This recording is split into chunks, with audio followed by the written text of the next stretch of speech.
Алдымен көзге түртсе көргісіз қараңғылық пен мылқау тыныштық болды. Содан кейін бір тылсым күрсініс естілді. Бұл Тәңірінің тынысы еді. Сұрғылт түнектің арасынан ғажайып бейнелер көріне бастады.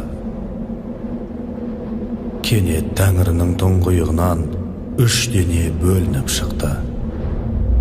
Бұлар алғашқы адам, жылқы және қасқыр еді. Үш жұлдыз. Бұл белгінің астында туғандар киелі күшке ие болды. Олар Тәңірден, оттан жаралғандар.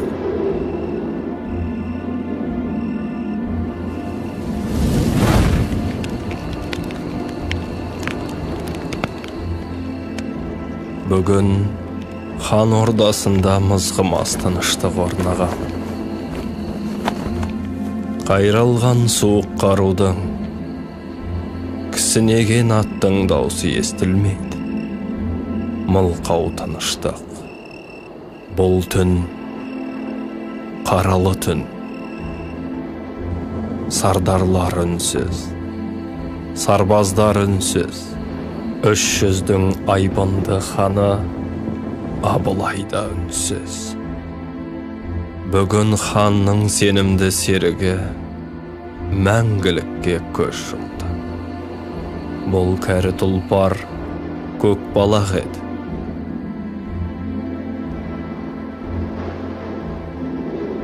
Ұлы достықтың бастауы жылдар тұңғиығында жатыр. Ендеше артқа оралай.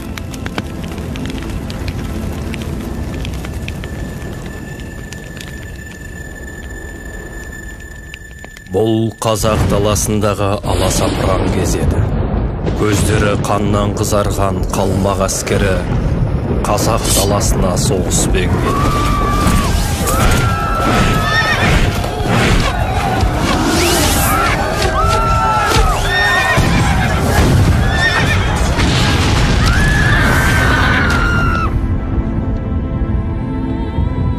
Адамдықтан безген жалмауыздар гүлге толы даланы күлге орады. Берекесі мол елдің керекесін қиратып шаңырағын шайқалтты. Соңғы үміттің оты өшкен кезде шыр еткен нәрестенің даусы естілді. Бұл азаттық пен бостандықтың даусы еді. Өмірге Тәңір отынан жаралған батыр келді. Батыр туса сенімді серігі болар, тұлпарда қоса туады. Осынау аңыраған заманда Тәңірдің отынан жаралған тағы бір жұлдыз өмірге келді. Бұл жабайы тарпаңнан туған көк балақ еді.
Сағым жылдар өтіп жатты. Көкбалақ өсіп арғымақ болды. Бала ер жетіп, құрыштай жігіт болды. Екеуі де туған жердің қасиетін бойларына сіңіріп өсті. Тау оларға сарқылмас күшін берді. Су тартылмас жігерін берді. Жел тоқталмас ұшқырлығын берді. Екеуі де ел қорғауға дайын болды.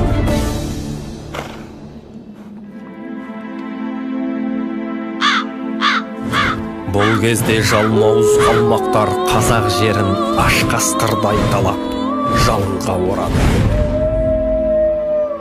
Басына қара бұлт үйіріліп, тарыдай шашыраған қазақ есін жиып, ақ тудың астына бірге бастады.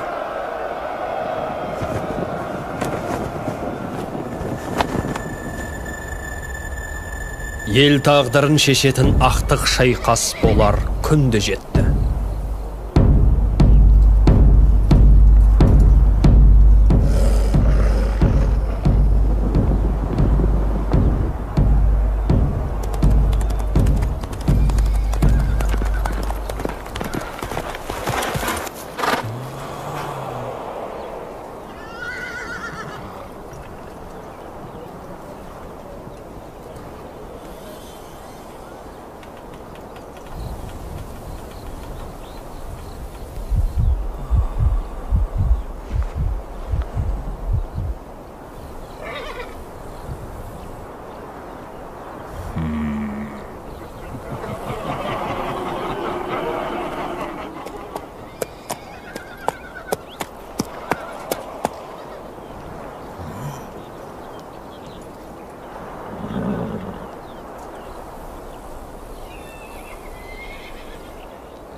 Бұл ұлы халықтың ұлы жеңісі еді.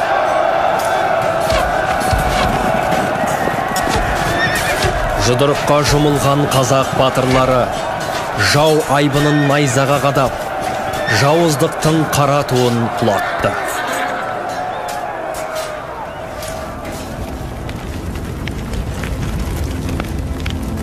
Адал достықтың басы осылай басталған еді. жаугершілік шайқастарды бірге кештік. Өз міндетімізді орындадық. Біз Тәңірінің отты денесінен жаралдық. Соңғы сәтіміз келгенде сол шыққан нәсіліміз отқа қайта ораламыз. Қайнап жатқан от теңізге жанарыңды тік, оның сыбырына құлақ түр, бұл Тәңірінің күбірімен тынысы.